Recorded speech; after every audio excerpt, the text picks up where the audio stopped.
মামাটি মানুষের পৌরসভার পৌরপতি হওয়ার পর থেকেই আমার দুজন করে সর্বক্ষণের দেহরক্ষী আছে এবং আমার লাইসেন্স রিভলভারও আছে। কারণ নিরাপত্তার অভাবটা আমরা জানি কি কারণে হয়, কি জন্য হয়, সেটা সরকারও আমাদের জানেন। তারপরেও ক্রিমিনালের এত বড় সাহস কি করে হয় যে গতকাল রাত 11টা 15 মিনিটে আমার মোবাইলে আননোন নাম্বার থেকে ফোন আসে। আমি সবসময় ফোন ধরে থাকি রাত দিন এক করে।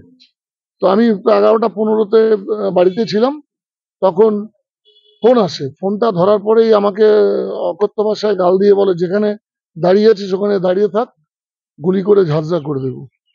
তারপরে আমি জানার চেষ্টা করি যে কে বলছো, তখনও গালাগাল দেয়, তারপর ফোনটাকে কেটে দেয়। তা আমি তারপরে ফোন নাম্বারটা আমি একটা কাগজে নোট ডাউন করি এবং তারপরেই আমি আইসি রায়গঞ্জ থানাকে জানিয়েছি 11টা 17 মিনিটে। আর তার পরবর্তীতে আমার দেহরক্ষী দুজনকেও জানিয়েছি, তারপর আমার কলিগদেরকে জানিয়েছি, এখন ডায়েরি করছি। কি মনে হচ্ছে? আমি জেলা তৃণমূল সভাপতি কানাইলাল আগরওয়ালাকেও ইনফর্ম করেছি যে আমাকে এরকম হুমকি দেওয়া হয়েছে। উনি আমাকে পরামর্শ দিয়েছেন আজকেই যে তুমি থানায় ইনফর্ম করো। গলার সুর টুর চিনতে পারছেন? হ্যাঁ, ইয়াং ছেলে বলে মনে হচ্ছে। মালদায় একটা ঘটনা ঘটলো। আমি জানি না কোনো রিলেভেন্ট আছে কিনা, তবে সত্যি তো আমি উদ্বিগ্ন। আপনার সঙ্গে কারো কোনো শত্রুতা হয়েছে? অনেকের আছে, কারণ আমি কাজ করতে গেলে কারোর পক্ষে যায়, কারোর বিরুদ্ধে যায়। আপনি একটা দুটা বাড়ির পাশাপাশি বাড়িরও যদি আপনি ঝামেলা মেটান, দুই ভাইয়েরও যদি ঝামেলা মেটান, কারোর পক্ষে যাবে, কারোর বিরুদ্ধে যাবে। এখন কে কখন খেপে থাকবে আমি কি জানি, যে কে আমার উপর খেপে থাকলো আর কে আনন্দে থাকলো। রাজনৈতিক কোনো কিছু মনে হচ্ছে আপনার? সেটা পুলিশ তদন্ত করে বার করুক, আমি সেই জন্যই দিচ্ছি। কাউকে সন্দেহ করছেন? না, আমি এরকম ডাইরেক্ট সন্দেহ করছি না। সন্দেহ করা মহাপাপ, রামকৃষ্ণ ঠাকুর বলেছেন, আমি ওটাই মেনে নিচ্ছি। কোনো অভিযোগ বা বিরোধীদের কোনো কিছু সন্দেহ করছেন? না, আমি এই মুহূর্তে কিছু বলছি না, পুলিশ ইনকোয়ারি করুক। দলের আমার কলিগরাও দেখুন। আতঙ্কে আছেন? হ্যাঁ, আতঙ্কে আছেন? না, আতঙ্কে কেন থাকবো? আমি খুব মানে আপনারা জানেন যে আমি লড়তে জানি। এর আগে আপনাকে কোনোদিন কেউ হুমকি দিয়েছিল? হ্যাঁ, এর আগে কোনোদিন হুমকি দিয়েছিল? এই স্মরণকালের মধ্যে মনে পড়ছে না। ছাত্র জীবনে না, না, দলের কোনো অন্তর্দ্বন্দ্ব নেই। আমাদের দল খুব নিষ্ঠাবান দল। আমি দলের স্পোক্স পার্সন, আমি জানি আমাদের দল কোন জায়গায় অবস্থান করে। আমাদের দল সুন্দরভাবে নিষ্ঠা সহকারে দল চলে। বিরোধীর দিকে কোনো কিন্তু এই গভর্নমেন্টের আমলেই এই গভর্নমেন্টের না, না, এটা তো দুষ্কৃতকারীরা করে না। মালদায় পরপর এই ধরনের ঘটনা, শাসক দলের নেতাদেরকে খুনের পর তারপরে আমি তো বলছি এই জেলাতেও যে ঘটনা, আমার তারপরে দুজন সর্বক্ষণের দেহরক্ষী আছে, আমার লাইসেন্স নিজের রিভলভারও আছে, সবসময় সেটা নিয়েই চলি। তো ফলে এতটা ভীতু আমি নই, এতটা ভয় আমি পাচ্ছি না। কিন্তু যে ঘটনাটা ঘটেছে, যে দুষ্কৃতকারীরাই আমাকে ফোন করেছেন, তারা যে আরো বড় মাপের কিনা আমাকে দেখতে হবে, যে কোনো বড় মাপের ক্রিমিনাল কিনা, সেটা পুলিশ খুঁজবেন। এই মুহূর্তে আমি সন্দেহ করার জায়গা নেই। দলে কোনো অন্তর্দ্বন্দ্ব নেই। এটা কেন বলছি না, আমি তো কারোর কথা রেকর্ড করি না। বলা যাবে যে তারা পুলিশ দেবে, পুলিশ দেবে। গালাগাল দিয়েছি। দেখুন, বিভিন্ন কারণে হতে পারে, যেটা সন্দীপ দা নিজেও বলল। বিভিন্ন কাজের সময় বিভিন্ন লোকের মনঃপুত অনেক কাজ হয় না, সেই সব থেকেও হতে পারে। বা বিরোধী রাজনৈতিক দলেরও ষড়যন্ত্র চক্রান্ত থাকতে পারে। সামনেই আমাদের রায়গঞ্জের পৌরসভার ভোটে হবার কথা, কিছুদিন বাদেই আবার বিধানসভা নির্বাচন। আমরা মুখ্যমন্ত্রী মমতা বন্দ্যোপাধ্যায়ের নির্দেশ মতো এই বোর্ড খুব ভালো করে উন্নয়নের কাজ করছে, সেটাও বিরোধীদের গা জ্বালার বিষয় হয়ে থাকতে পারে।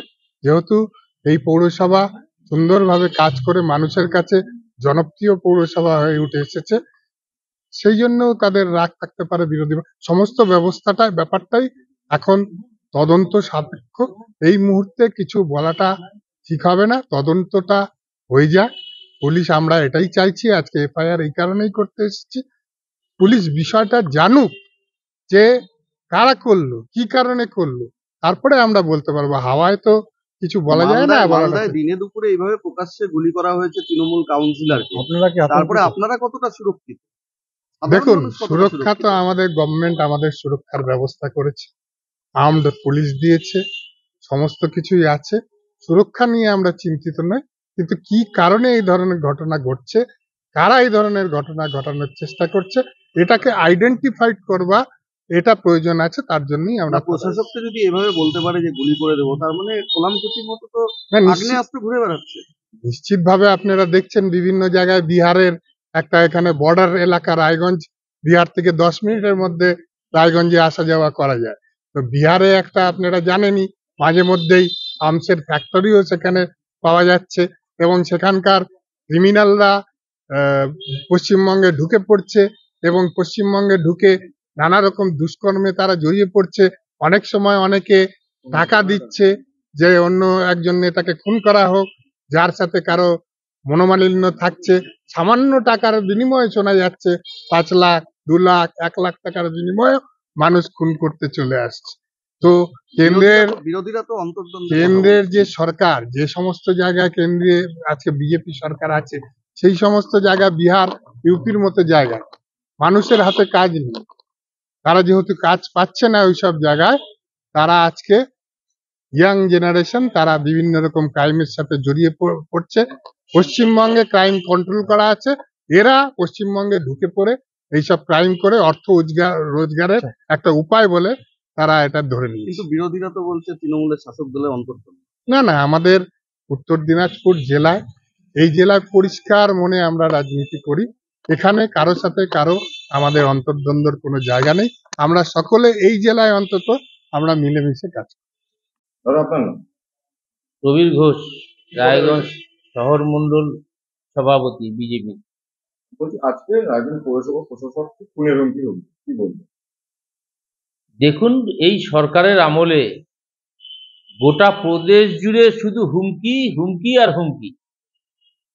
আজকে দেখুন মালদায় বাবলা সাহাকে, বাবলা সরকার ছিল, বাবলা সরকারকে যেভাবে প্রকাশ্য দিবালোকে দুষ্কৃতীরা খুন করে গেল। আজকে তিনি কাউন্সিলর ছিলেন, আজকে কাউন্সিলরের নিরাপত্তা নেই, রায়গঞ্জের প্রশাসককে হুমকি দিয়েছে। তো এই রকম তো গোটা প্রদেশ জুড়ে চলতেই থাকছে। এটা কি মনে হচ্ছে? এইটা তো আমার তো মনে হয় গোষ্ঠী কোন্দল হবে, যেটা